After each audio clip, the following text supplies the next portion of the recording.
বাংলাদেশের বগুড়ায় বিশ্বের সবচেয়ে বড় তেলের খনি। এই খনি কেন গোপন রাখা হচ্ছে? ভিউয়ার্স গুলো, আজকে আমি সায়েন্স ফিডি ইউটিউব চ্যানেল নিবেদিত খুবই গুরুত্বপূর্ণ এবং খুবই ইন্টারেস্টিং একটা নিউজের উপর রিয়েকশন দিতে যাচ্ছি। ভিউয়ার্স, বাংলাদেশ এমন একটা দেশ যেই দেশে কোনো ধরনের মরুভূমি নেই, তারপরেও বাংলাদেশের বগুড়া জেলায় নাকি বিশাল বড় একটা তেলের খনি রয়েছে এবং সেই তেলের খনিটাকে গোপন রাখা হচ্ছে। সত্যি কি তেলের খনি সেখানে আছে? আর যদি থেকেও থাকে তাহলে কেন গোপন রাখা হচ্ছে? বর্তমানে তো পুরো পৃথিবীতে জ্বালানির সংকট, তারপরেও কেন এই তেলের খনিকে গোপন রাখা হচ্ছে? ভিউয়ার্স কোন ইন ডিটেলসকে বিস্তারিত সবকিছু জানবো। ভিউয়ার্স কোন আমি রুবাইত আছি আপনাদের সঙ্গে, আর আপনারা দেখছেন পুরাই ট্রেক্স ইউটিউব চ্যানেল। তাহলে চলুন আপনাদের সঙ্গে একসঙ্গে মিলে সম্পূর্ণ নিউজটা দেখে বিস্তারিত বিষয়টাকে জেনে আসি। Let's get started. বন্ধুরা, আপনারা এখন স্ক্রিনে যে জায়গাটি দেখছেন, এটি বাংলাদেশের ভিতরে লুকিয়ে থাকা সবচেয়ে বড় তেলের খনি, যার কথা কাউকেই জানতে দেওয়া হয়নি। এমনকি বড় বড় মিডিয়া, টিভি চ্যানেলও এটা নিয়ে নিউজ করে না, কারণ এখানে সকল প্রকার মিডিয়া প্রবেশ করা নিষিদ্ধ। সারা পৃথিবী জুড়ে ইরান যুদ্ধের কারণে তীব্র তেলের সংকট চলছে বর্তমানে, অথচ বাংলাদেশের বগুড়া জেলার গাবতলীতে লুকিয়ে আছে বিশ্বের সবচেয়ে বড় তেলের খনি। এই খনি থেকে পেট্রোল, অকটেন ও ডিজেলের বিপুল পরিমাণ মজুত পাওয়ার কথা ছিল, যা নিজেদের চাহিদা মিটিয়ে রপ্তানি করা সম্ভব ছিল। কিন্তু সেটা পূর্ণাঙ্গরূপে চালু করার আগে রহস্যজনকভাবে এক রাতের মধ্যে বন্ধ করে দেওয়া হয়। কেন বাংলাদেশের সবথেকে বড় তেলের খনিটি বন্ধ করে দেওয়া হলো? এর পিছনে ভারত কীভাবে জড়িত, এবং ভারত কেন চায় না যে বাংলাদেশ নিজেই তেল উৎপাদন করুক, এবং এই তেলের খনিটি বন্ধ করার জন্য ডিপ স্টেট কীভাবে কাজ করেছে, সেই সব বিষয়ে বিস্তারিত আলোচনা করা হবে সায়েন্স বিডির আজকের ভিডিওটিতে। আজকের এই ভিডিওটি সম্পূর্ণ মনোযোগ সহকারে দেখলে আপনি বাংলাদেশের অনেক গোপন তথ্য সম্পর্কে জানতে পারবেন, এবং কিভাবে বাংলাদেশ সরকার ভারতের কাছে জিম্মি সে বিষয়েও স্পষ্ট ধারণা পাবেন। তাই আপনি যদি একজন সত্যিকারের দেশপ্রেমিক হয়ে থাকেন তাহলে ভিডিওটি না টেনে অবশ্যই শেষ পর্যন্ত দেখবেন। তো চলুন শুরু করা যাক। বন্ধুরা, 1960 সালে প্রাথমিক অনুসন্ধানে জানা গিয়েছিল যে গাবতলীর মাটির নিচে লুকিয়ে আছে জ্বালানি তেলের এক বিশাল সমুদ্র। এই আবিষ্কারের ফলে বাংলাদেশের আমদানি নির্ভর জ্বালানি খাতের ভাগ্য বদলে যাওয়ার স্বপ্ন দেখছিল সাধারণ মানুষজন। এমনকি বাংলাদেশের অর্থনীতিবিদরাও এটা নিয়ে অনেক উৎসাহ ছিল যে বাংলাদেশে প্রথমবারের মতো এত বড় তেলের খনির সন্ধান পাওয়া গেছে। বলা হচ্ছিল এই খনিটি চালু হলে বাংলাদেশ জ্বালানি খাতে স্বনির্ভরতা অর্জন করবে এবং দেশের অর্থনীতির মোড় ঘুরে যাবে, এবং বাংলাদেশ আর বিদেশ থেকে তেল কিনবে না, বরঞ্চ বাংলাদেশ আরও তেল বিক্রি করবে বহির্বিশ্বে।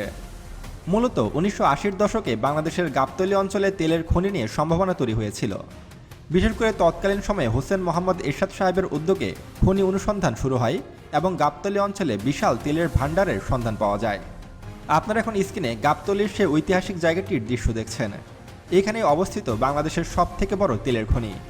এই খনিটিতে এত পরিমাণ তেল আছে যে এখানে আশেপাশে যেসব মানুষজন রয়েছে তাদের বাড়ির যেসব টিউবওয়েল রয়েছে সেই টিউবওয়েলের পানিতেও তেল পাওয়া যায়।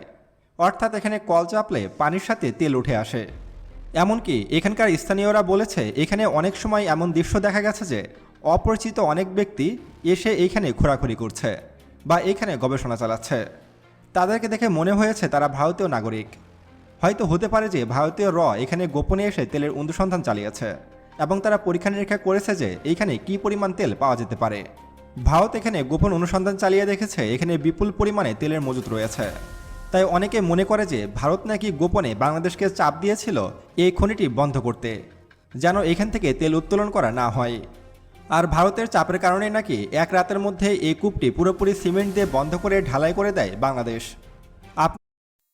এখানে আমার একটা কথা হচ্ছে, আমাদের ভারতের কথায় যদি এই তেলের খনিটাকে বন্ধ করে দেয়া হয় তাহলে বর্তমানে তো আর ভারত পুষ্ট সরকার নেই, তাহলে বর্তমানে আমার মতে আবার অনুসন্ধান চালানোটা অনেক বেশি প্রয়োজন। আপনাদের কি মতামত ভিউয়ার্স অবশ্যই কমেন্ট করে জানাবেন, কারণ এই তেলের খনিটা যদি একেবারে ঠিকঠাকভাবে হয়ে যায় এবং এখান থেকে তেল উত্তোলন করা সম্ভব হয় তাহলে বুঝতে পারছেন বিষয়টা, বাংলাদেশের অর্থনীতি কোথায় থেকে কোথায় চলে যাবে এবং বাংলাদেশের মধ্যে জ্বালানি সংকট আর থাকবে না।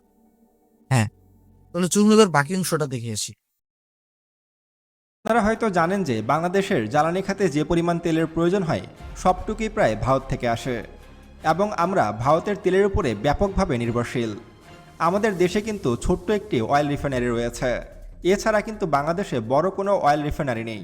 অর্থাৎ আমাদের তেলের বড় একটি অংশ ভারত থেকে কিনতে হয় এবং তাদের তেলের উপরে নির্ভরশীল হতে হয়। আমরা মূলত মধ্যপ্রাচ্যের খনিগুলো থেকে যেসব তেল ক্রয় করে থাকি সেগুলো মূলত কুল্ড অয়েল বা কাঁচা তেল, অর্থাৎ সেগুলো পরিশোধিত নয়। আর সেই অপরিশোধিত তেল অয়েল রিফাইনারিতে নিয়ে গিয়ে পরিশোধন করে সেখান থেকে পেট্রোল, অকটেন, কেরোসিন এমনকি প্লাস্টিক পর্যন্ত বের করা হয়। অর্থাৎ জ্বালানি তেল ক্রয়ের পরে সেগুলোকে পরিশোধন করার জন্য যে অয়েল রিফাইনারির প্রয়োজন হয় সেগুলো কিন্তু বাংলাদেশে নেই। এমনকি ভারত বাংলাদেশে কোনো অয়েল রিফাইনারি করতেও দেয়নি। ভারত যেখানে বাংলাদেশে একটিমাত্র অয়েল রিফাইনারি করতে দেয়নি, সেখানে তেলের খনি থেকে তেল উত্তোলন করতে দেবে আমাদেরকে, সেটা তো কল্পনাতীত। অর্থাৎ আমাদের দেশে তেলের খনি থাকার পরেও আমরা সেখান থেকে তেল উত্তোলন করতে পারবো না ভারতের বাধার কারণে। এমনকি বিদেশ থেকে যেসব তেল আমরা ক্রয় করি সেগুলো বাংলাদেশে রিফাইনারি করা সম্ভব নয়, কারণ আমাদের সেই প্লান্ট নেই। এমনকি বিগত স্বৈরাচার শেখ হাসিনার সরকার বাংলাদেশে একটিও অয়েল রিফাইনারি তৈরি করেনি। তারা বেশি দামে ভারতের কাছ থেকে তেল ক্রয় করত এবং ভারতকে সুবিধা দিত। আর এসব কারণেই মূলত ভারতও বাংলাদেশের ভিতরে কোনো অয়েল রিফাইনারি তৈরি করতে দেয়নি। এখন আমার আপনাদের কাছে প্রশ্ন যে আমাদের নিজেদের খনি বাংলাদেশের বগুড়ায় গাবতলীতে অবস্থিত এই খনি কেন বন্ধ করে দেওয়া হলো? কেন এই খনির কাজ এখনও চালু হচ্ছে না? এমনকি বাংলাদেশে কেন কোনো অয়েল রিফাইনারি নেই? আমাদের কেন দ্বিগুণ দাম দিয়ে ভারতের কাছ থেকে তেল কিনতে হয়? আমরা কেন সরাসরি মধ্যপ্রাচ্য থেকে তেল কিনতে পারি না? আমাদের কেন ভারতের অনুমতি নিতে হয়? এই বিষয়ে আপনার মতামত কি তা অবশ্যই কমেন্ট করে আমাদেরকে জানাবেন। এবং আরও এমন ইনফরমেটিভ ভিডিও পেতে এখনই আমাদের চ্যানেল সায়েন্স বিটিকে সাবস্ক্রাইব করুন এবং পাশে আসা বেল বাটনে ক্লিক করুন। তো দেখা হচ্ছে পরবর্তী ভিডিওতে। ততক্ষণ পর্যন্ত সুস্থ থাকবেন, ভালো থাকবেন। আল্লাহ হাফেজ। ভিউয়ার্সগণ, আপনারা তো সম্পূর্ণ নিউজটা দেখতেই পেলে আশা করি আপনারা বিস্তারিত সবকিছু বুঝতে পেরেছেন এবং জানতে পেরেছেন। আসলে এখানে এক্স্যাক্টলি কারণটা কি কারণে বন্ধ করে দেওয়া হয়েছে এই খনিটা বা এই খনির কাজটাকে, এটা আসলে সাধারণ মানুষ সেরকম কেউই জানে না। অবশ্যই এখানে রহস্য আছে। আরেকটা দুঃখের বিষয় হচ্ছে বাংলাদেশে মানে তেল পরিশোধন করার সেরকম কোনো প্রজেক্ট বা কোম্পানি বা সেরকম কোনো মেশিনারি নেই। ঠিক আছে, আমাদের ভারতের উপর অনেকটা নির্ভরশীল বাংলাদেশ। তো আমার মতে বাংলাদেশের বিভিন্ন প্রকল্পের উপর বিনিয়োগ করার আগে তেল রিফাইনারি সিস্টেম এবং একটা ভালো প্রজেক্ট তৈরি করা অত্যন্ত জরুরি।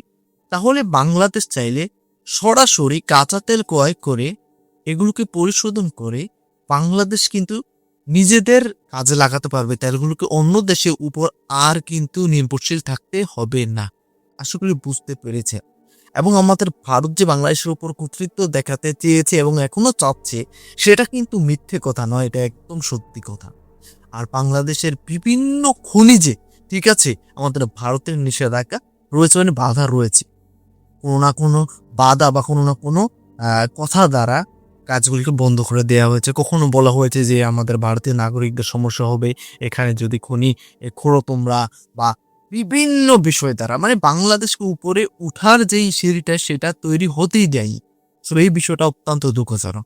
তো ভিউয়ার্সগণ, এখন আপনাদের ব্যক্তিগত মতামতকে অবশ্যই কমেন্ট করে জানাবেন এবং বাংলাদেশের বগুড়া অঞ্চলে যে খনিটা রয়েছে সেটা যাতে খুব দ্রুত মানে সেটার কাজ আবারও যাতে শুরু করা হয় সেটার জন্য অবশ্যই আপনারা আওয়াজ তুলবেন। তো ভিউয়ার্স, এই ছিল বিস্তারিত। তো আজকে সম্পূর্ণ রিঅ্যাকশন ভিডিওটা আপনাদের কাছে ইনফরমেটিভ মনে হয়ে থাকলে, ভালো লেগে থাকলে অবশ্যই একটা লাইক করবেন, চ্যানেলটা সাবস্ক্রাইব করতে ভুলবেন না। বিদায় নিচ্ছি এখানেই, দেখা হয় পরবর্তী কোনো একটা ভিডিওতে। ততক্ষণ পর্যন্ত সকলে ভালো থাকবেন, সুস্থ থাকবেন। টাটা, বাই বাই, আল্লাহ হাফেজ।